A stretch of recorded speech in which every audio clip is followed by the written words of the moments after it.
Okay.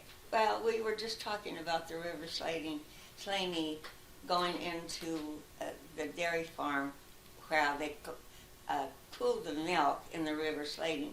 This page just tell how the driver drove into the yard up to the house, and as I had mentioned before, that there were no roofs on any of the buildings for tax purposes, and they were just using it for pasture. So onward, I got out of the car and sat in front of the door of the home, and I just, in my feelings, I could just feel myself surrounded by history and our family that used to be here and where we came from. So that was very interesting to me, and it just really kind of struck home sitting there at the family farm, dairy farm that is. Anyway, these are just some more pictures. Then it goes there at the dairy farm. And then Larry sent me some pictures, some writing of pictures that he had taken at the church, and there were some different than mine, but I sent him all that I had gotten at the church. The rest of this is pretty much self-explanatory, and more things from Larry. And then the dark pages are literally a part of the genealogy? Excuse me, yes, of the genealogy book.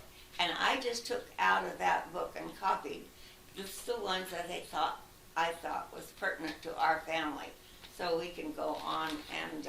it's pretty, it's really there extensive. is a lot of them, but that's why the pages are dark. He had printed it on very reasonably priced paper because he sent it to all of our relatives that he knew they could find. He had conversed with Althea down in Utah at the Mormon church or their archives, and gave him a lot of things that she found. Some of that's in here, right? And you'll pass through it. I don't know that it's. I'm not sure. Okay. I don't remember if it has any of Althea's name, but a lot of it you could of our family, because Althea had most of that. I don't think Larry had a lot of our family here in the West. He probably has a lot from back east and where he lived. Then super interesting stuff. And I want to just highlight the first page of what Larry sent you has a chronology, a current chronology with of general history from the period and corresponding potentially our ancestors, how they interacted in that period. And one of them, this is a story that you had told all of us kids about pirates and John Hawkins and Sir Francis. That's an interesting one. Go ahead. No, I don't know it. You tell me. Well, this John Hawkins was the farthest back I think that we had gone, but it's an interesting story because he was about the first Hawkins mentioned, as I recall, in the family history, and he was born about 15 something or other, and but he was the son of a sea captain. And so he went with his father on many voyages where his dad went. Then he started out on his own, and he kind of became a pirate of sorts, and he gathered up slaves. I can't remember I think it was probably Africa, yeah. I'm not sure. Anyway, then he brought some slaves, captured them, and brought them along, and England was not very happy with him because he had bought and sold some slaves. Anyway, after that, then he teamed up with his cousin, Sir Francis Drake, and Queen Elizabeth I, who was evidently a relative, it's because I've heard that she is part of our family history. Anyway, so then that's where the family started, and John Hawkins had a mercantile business in England, in Castor, in England, And so then his prodigy kept it up for many, many years. And then evidently one of them, and I was thinking maybe it was Thomas Hawkins the first, because I have not heard anything about Thomas Hawkins the first. It all started with Thomas Hawkins the second. And so he was, Thomas Hawkins the second had two wives. One of them was Rebecca Dagg, was his first wife, and Thomas Hawkins the second was one of his children. So Thomas Hawkins' second's dad, no, Thomas Hawkins was his dad, and he wanted Thomas Hawkins III, which is my great-grandfather, our great-grandfather, to be a nurseryman. He had a kind of a nursery over there, and he wanted Tommy Hawkins III to be part of his nursery. But Thomas wasn't interested at all in the nursery. So he came to Canada, and a lot of the children from Thomas Hawkins II left Ireland because when Thomas Hawkins II married his second wife, he had 12 children, around 12 children from each of these two wives. And did you have a question? Yeah. You had brought up the Moody family, because there was a Well, that was picture the of second. the cousin. That was the first wife or the second wife? That was the second wife. Okay. Moody was his second wife, and the Moody wife did not care much for his Rebecca Dagg's family. So the boys all kind of drifted over to America because the Moody wife was partial to her children, and they inherited all the property that Thomas Hawkins II had. So that's why the Rebecca Dagg family, which is from our side of the family, moved to Canada. So Thomas Hawkins, we don't know much about Thomas Hawkins the first. We do know that Thomas Hawkins the second is the one who married twice. Mm-hmm. The first one being Rebecca Dagg, and that's our lineage is through Rebecca Dagg. And then the second one was somebody Moody. The second wife was somebody Moody, and that was the cousin that you saw in some of the first pictures, and that's also the family that got all of the land, which is why they're at your old homestead that you could see. And the Hawkins family came to America. Thomas Hawkins the first family came to America.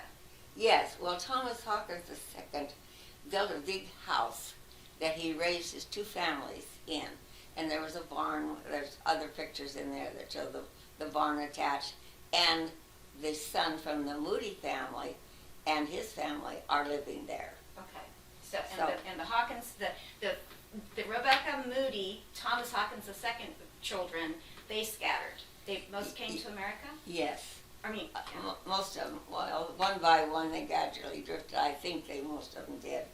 And this picture, then we go to Thomas Hawkins III, which is the son of Thomas Hawkins II, of course, from the Dagg family. So his last name was Thomas Hawkins III, who was the son of his first wife, Rebecca Dagg.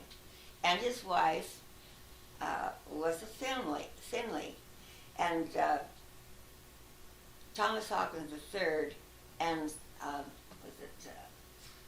what was her name? Alice Finley? Alice Finley, yes.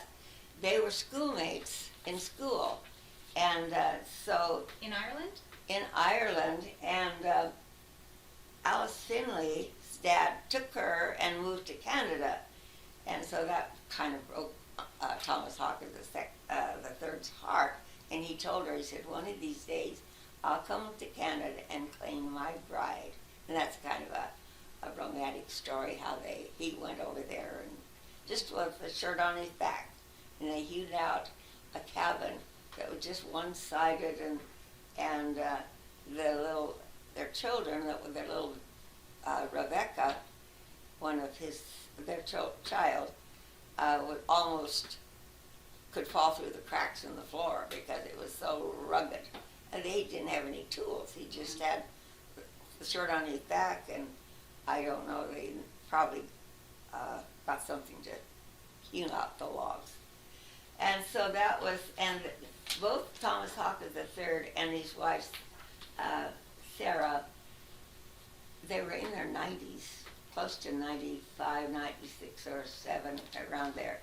So then the next picture on picture number 31 is Alice Finley sitting on her porch, and she was 96 years old there.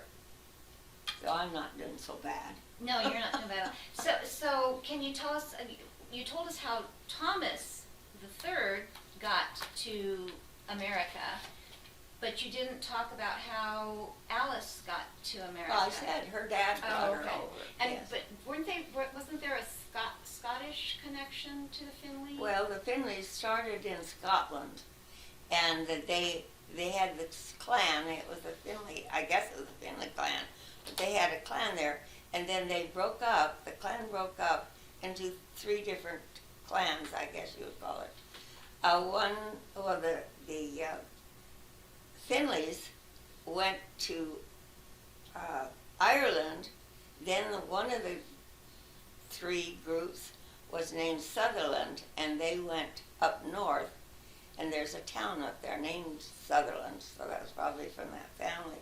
And then one was the Farquharsons, and I'm not sure if they stayed in Scotland or not, but anyway. Her family came to Yes, Canada. Yes, they came to Canada first, and then Thomas Hawkins III followed her. A And lot then of this is self-explanatory, except on picture number 32, it shows Thomas Hawkins III in his old age, and then the home is there. Well, on the picture number 35 is Sarah, Or Alice? Alice Finley, and her old age. So the 2 of them is probably taken about the same time. And the house, now Thomas Hawkins had nothing on his but the shirt on his back. They were in Canada, and then the Southern Pacific Railroad offered land for around $1 an acre down in where was it? Kansas, Maryville, Kansas. Marysville, Kansas. And so he bought a good amount of land there, and then built this house. When you stop to think, he had nothing, but he was very frugal. He built it by saving and being frugal. He built that house. It was pretty good size. Then he gave all of his children so a certain amount of money, and I think most of them property. But he had one daughter, as I remember, and he gave her a little more than he gave the boys, maybe because he thought she didn't have a way to make a living. And I think the will is here. Yes, it has Thomas Hawkins III's will in here. Anyway, this is another picture on picture number 36. Has some people in there that I just know. What was his, Robert Henry, was it? Richard Henry. Richard Henry, who was the grandfather of Larry Hawkins that gave us so much material. Was he the one with the beard? Yes. Well, I think did we read that he did, or Thomas III? I think One of them had long red chin whiskers. I think it was Thomas, wasn't it? I don't know. Anyway, then on picture number 37 and 38, my dad and Alta, Archie and Alta, were going to buy a new car. So they let them know back at the factory, I guess, that they were coming. And so they watched their car go through the assembly line and bought it new right there as they watched it being built. I don't know, that seems like that would be a long time to wait, but Wait, what type of car was it? it was a DeSoto. Okay. Yes, and we evidently, when we bought our first place, Jean had bought a DeSoto for us. It was kind of unique. Anyway, on this page 37 and 38, where the middle one is our grandfather, Albert, the one on the left is Richard Henry. He was he had studied law, but he didn't care too much for it, so he used his talent to teach a lot of people different things, and used his law degree to help get people out of trouble, I guess. He was kind of a Renaissance man. He did a lot. He studied a lot of different things. Oh, yes, he did. He was very, and then on Robert Hawkins was a lawyer, and I don't know too much about him. He was a doctor. No, he was, yes, right. He was the lawyer, but Robert was a doctor, yes. And anyway, then there's a tombstone. When Dad and Alta went back east to get the car, they went to Missouri, or to Kansas, where Dad had been born and grew up. And they stopped by the cemetery to see the headstone. So the headstone is of Thomas Hawkins and Alice Finley. They were buried there. And these are they're three boys. They had a sister too, but her picture isn't. So Grandpa took that picture? Yes, our dad, took that picture, well, of the tombstone, Right. but the three pictures, I don't know where they came from. And Albert It's a picture that my dad had, but he didn't, I don't think he took it, because he wasn't, I don't know, never heard, there was nothing in the pictures that I got that. And you talked about Robert and Richard, but did you tell us the story on Albert? Well, Albert was my grandfather, and he lived there in Kansas until he had some cattle, and he drove the cattle clear to Colorado? Yes, to Colorado. And at that time, while they were in Colorado, my dad used to tell the story that Grandpa Hawkins, Albert, had said he had eaten breakfast with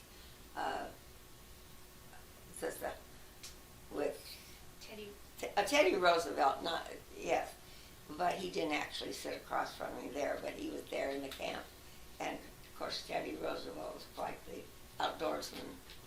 So okay, then a lot of this is just, these are some pictures that Larry had sent to me of the tombstones, I think, that he got. Mine that I got are in another binder that has all the ones that we copied. And who has that binder? Well, it should be in Dad's room, my dad's room. Your dad's room, excuse me. This was, and here is the last will and testament of Thomas Hawkins. It's on the next, just a few pages down. But it tells about how Thomas, what he bequeathed to his sons and to his daughter. So that was kind of interesting. Then, I don't know what's the next one that we're going to. I don't know pictures. Okay, do you have any? All right, then on picture number 39 and 40, these are, it's Melvina Grover, which is my dad's, Archie's, grandmother, which was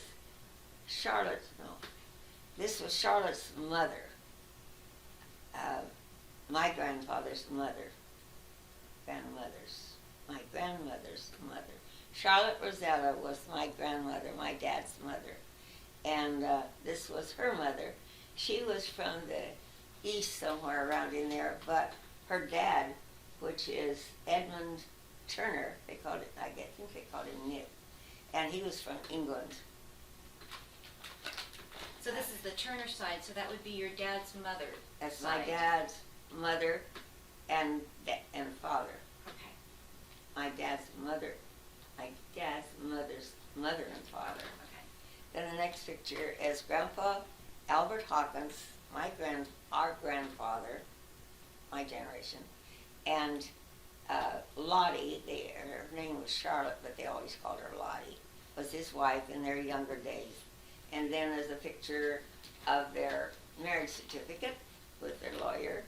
And then the next picture number 43 was the Grandpa and Grandma Hawkins that I knew at my age. This is a picture of them as they got older. This was about the time they moved from California up to Oregon. I had stayed with them for 2 years after the fire, and I went back and forth to San Francisco to the hospital there. And when I was going, I was about 9 years old, and I think I've told most people the story, but I would go catch an electric train outside of Grandpa and Grandma's house, and I'd go down to the wharf, catch a ferry that went over to San Francisco, and at San Francisco I caught a streetcar that went up to the hospital. Now I was 9 years old, and I think I've told you, this day and age, I don't think any of you would send a child on that trip at 9 years old by herself. My dad came several times whenever I was going to have surgery, came down to try to be with me as much as he could. He was trying to build a place in Ontario and didn't have time to come at the drop of a hat. But anyway, this is a picture opposite that. I mean, the page is I copied from my dad. I said, Daddy, I have quite a bit on the Albert's side, but I don't have much information on Charlotte's side, on my grandmother's side. So Grandpa told me, and it's in here, and it's very interesting to read what are the things in her side of the family. But you can read it to know all about that. We won't take the time to do that. And Archie Hawkins. Oh, the next one. Now this is a letter that Robert Hawkins, I think it's Robert, sent to my grandfather. And they talked about the family and growing up, and it's kind of an interesting letter that he wrote. It's very interesting to me. It's kind of like there's all these different stories from all these different sides. It's kind of confusing, yes. All right, then on picture number 45 and 46, well, 45 is my grandmother, Lottie, they called her. She's on the right of the two of them. And next to her is her sister, and she was anyway, she used to come to Grandma's house. She was the only one in the family I know, but she had it later in life. She had diabetes, and 2 of her children had it, but I have not seen it in the family since, except my Uncle Jim, my dad's youngest brother, had it when he was in his 80s, so they don't count that as being handed down. Then there's a 4th generation, my dad and my oldest sister and her baby and Grandma Wolf. So there's 1, 2, 3, 4 generations there. That was Joy's first child, Doug Reese, and so they got the picture there. Then Jean and I took a trip down to see some relatives in California, I think it was John Kay. And so we went to see Uncle Perry and Aunt Ida at their home in Lodi, California. He raised grapes. And my grandfather, when I was living with them in Berkeley, he raised these. And so he would take, out in the shed there, he used the frames and then put beeswax along the bottom and put them in the hives, and the bees would go from there and make honey. Then he would take, when the frames were filled with honey, he would take them and go up to Uncle Charlie's, and they had a big vat that they would put those frames in all around. Then the vat would whirl. I don't know if it's electric or what. It would whirl around and whirl the honey out of the frames. And then Grandpa would take them back and get them filled again. The next picture is Uncle Perry and his first wife, Lindy. We don't care about her. Yes. Anyway, that was his first wife. They had 2 sons, and one was Newell, and the other one was Lloyd. There's a little story about them that my dad was over at their place working one day, and he was harnessing a horse or a mule, and Lindy, the little boy's mother, called him. He was sitting in the sandbox playing. She called him, come for lunch. And he didn't answer, didn't go. And she called him again. And the little boy just settled down in the sand. And then my dad said, Newell, your mother's calling you. Didn't you hear her? Yes. Well, then why didn't you go? And he settled down a little more. He said, she ain't mad yet. So then after she did get angry with him, he popped up and went to the house for lunch. And my dad asked her later on, he said, he saw Newell sitting in the sandbox and he heard you call, but he didn't go. And so Dad said, well, what are you going to do about it? And she said, he came, didn't he?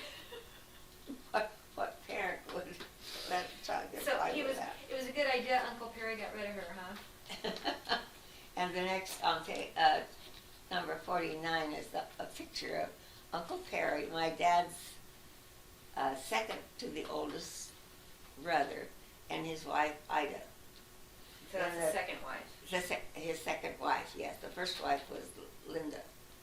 And The so disciplinarian. and what? The disciplinarian. The disciplinarian, yes. And then this is Aunt Ida and Uncle Perry's daughter between them there. She couldn't say Patricia. She always called herself Peachy. So that's how she was known. I called her one day after she was quite old, and I got it from her daughter, who was living not close, fairly close to her.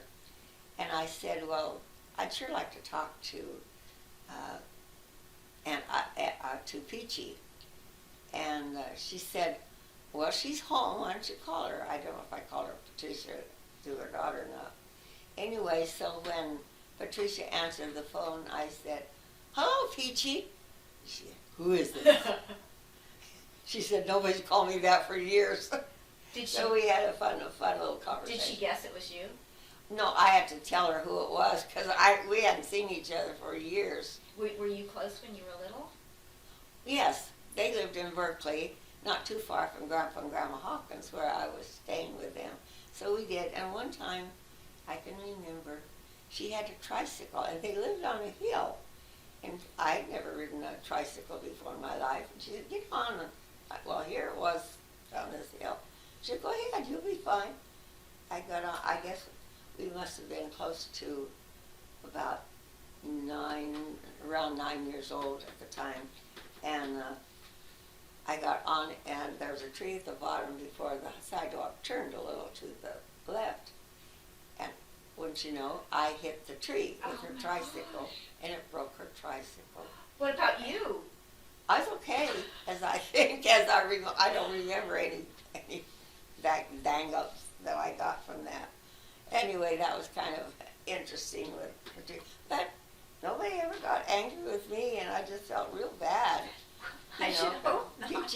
Peachy told her mother that she did it. Oh. And I don't know if I had backbone enough to say, no, I did. I don't remember that, but I know Peachy said, oh, I'll tell Mom. I think she was afraid I would get in trouble. And she told her mom she did it. She took the fall. Yes, she took the fall. Well, she knew what she'd get into, yeah. I didn't. Anyway. So she's a good friend. Well, she was. We were buds there. And on page 57 is the picture of old Billy that most of us in my family, my siblings, learned to ride on. Well, this is as the picture old Billy was in. He's about 30 years old in that picture. And so Joyce's boys rode him, and I think Fred said that his children rode him too. I never saw him over at Fred's, but Joy kept him over there. Then picture number 52 on the bottom left is a picture of Newell that didn't come when his mother told him out of the sandbox. And his wife and little girl.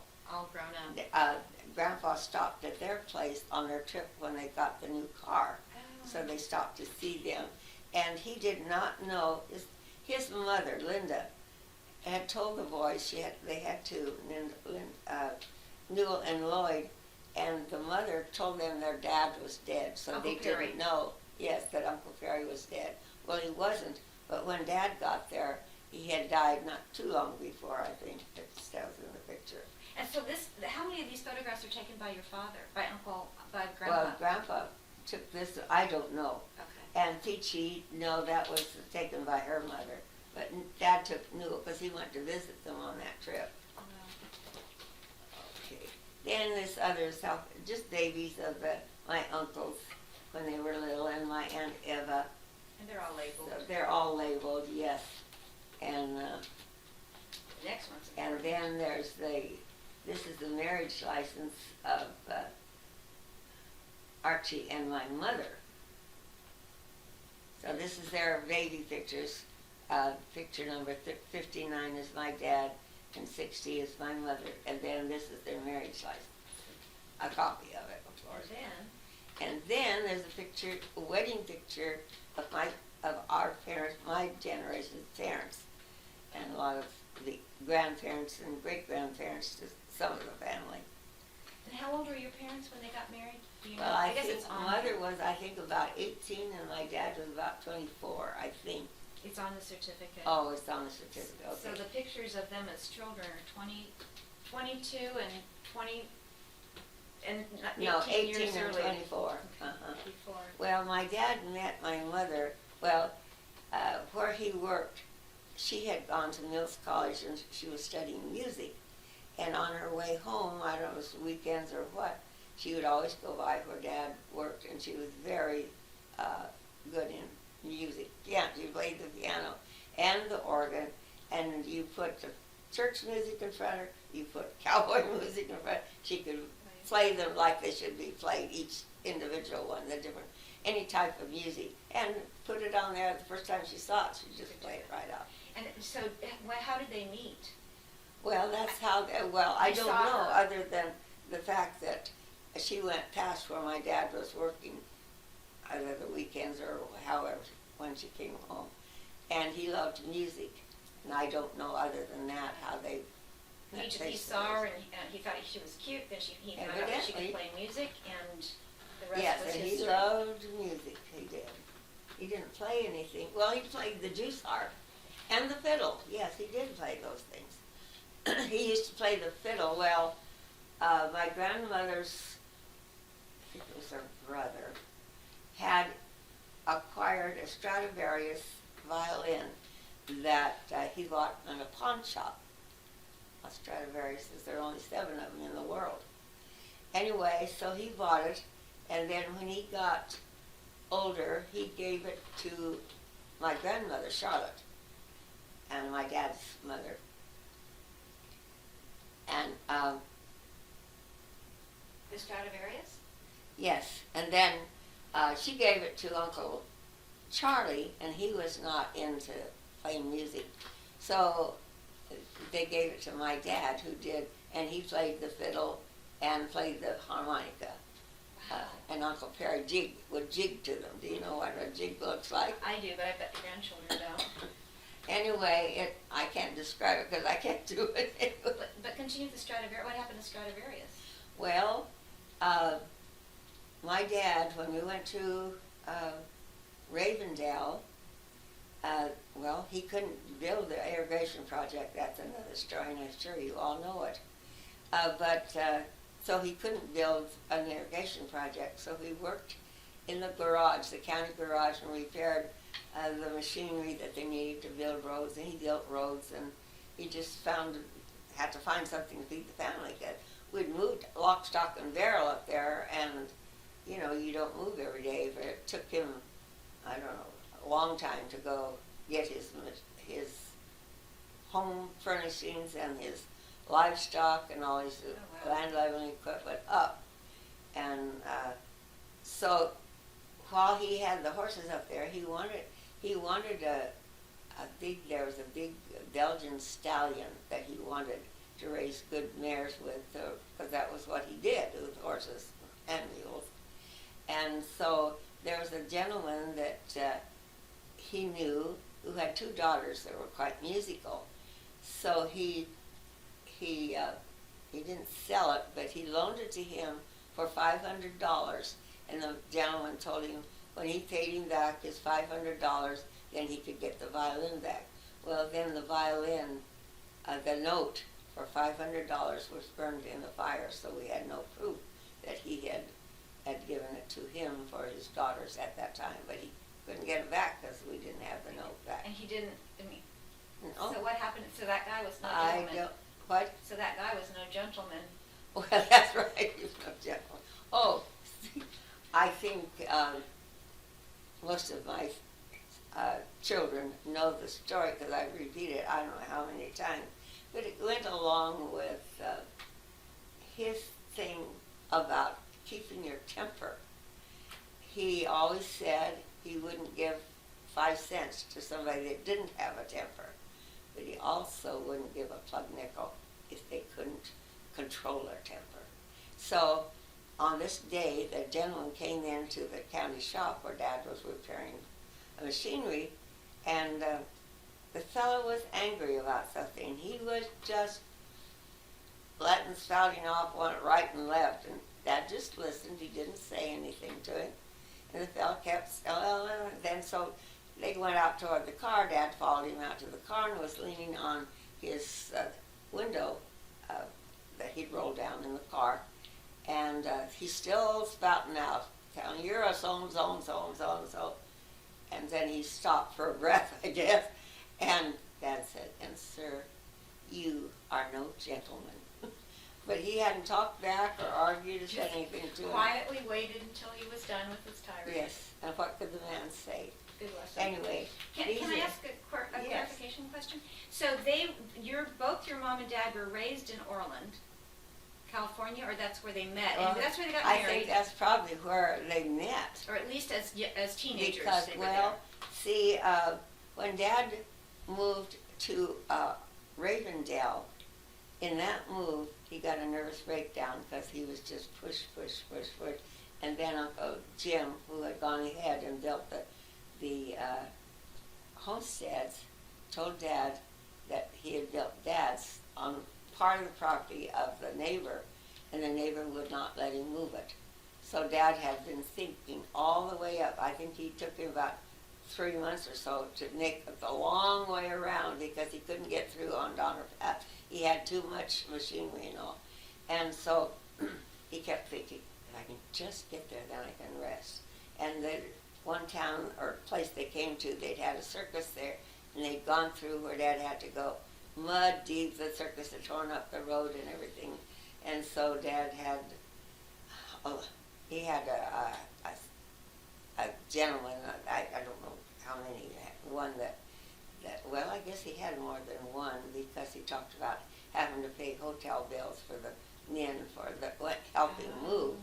And anyway, so he finally, when he did get there and found he did have any cabin, any home to be able to, then he got a nervous breakdown, and the doctor told him he needed to get clear away from anything that had to do with land leveling, surveying, and equipment and all that. And then he took up the selling ICS. This was in Astoria, Oregon. And so he went there. The company gave him the ICS's International Correspondence School. And so they gave him the poorest territory that they had. And it was, well, they had some back east. It was much as they would in those days had. And so Dad worked it, and he became the second highest in the United States selling the ICS core school. And so then after he got better, then he went back, and Mother and Dad tried to farm it, but they found out that was no place. It was just a lost cause because there's no water in the horses and things. And so they went up to Oregon and bought a farm because there was an irrigation project going in Ontario. And so they bought some property, 80 acres, And so they went back, and right after that, shortly after that, the fire broke out, and of course we lost our mother and the whole story. So then, after she passed, after the fire, 6 months later, my brother Tommy Fred had asked him to go out in the round up the horses so he could put some mules or something out on the pasture. And so Tommy was out there, and there was a neighbor, ours, that boy from the town was a good friend of Tommy's. So they were out riding double. I don't know, I imagine it was Billy. And so Tommy, they got tired riding two on one horse. So Tommy thought, well, he'll gather up Old Joy, which was the lead. When he had several horses and mules tied together, when they were moving up, they had the lead there, and this was Joy. That they had one line, jerk line, they called it, and that was on Joy, as I understand. I don't know much about it, but anyway, so this is the horse that Tommy caught so that he could ride Old Joy, and that because she'd been used and worked around the house, they felt at the farm, he felt that he could ride her because she was gentle as could be. Well, she'd been running with the band, and so when the band started running, she had been with them. She started running too, and Tommy, all he had a hackamore, as I recall, I could be mistaken, around her head. And when the van started running, band of horses started running, she did too, and she did not stop. She was just racing with them. When they're heading for the barn, why, there's no stopping, they're going for water. And so, excuse me. So Tommy fell off and caught his foot in the loop from the horse's head to where he was hanging onto it. But when he fell, his foot got caught in the loop, and she drug him. I don't know how many miles it tells in some readings. And the fellow at the farm came up to, when Joy came with the other horses up to the farm where they'd gone for water, Fred went back and traced where things were. He could fall right where Tommy had bounced, and he could see little things Tommy had in his pockets. And so that was 6 months after we lost our mother. Then we lost our little brother. So that was one thing that Dad had to put up with. Lost his wife and his son, and he was on his way moving up to Ontario with all the things from Ravendale, getting them. Made several trips for that. And that was after the fiasco that put him over the edge, that gave him a nervous breakdown. Yes, that was in Ravendale. And then after he was getting better and could do things, then he and Mother came to Ontario to buy some land. And so then, after she had passed, and he got word on his trip up to Ontario that to come home. They didn't say why, and that's what had happened to my brother. So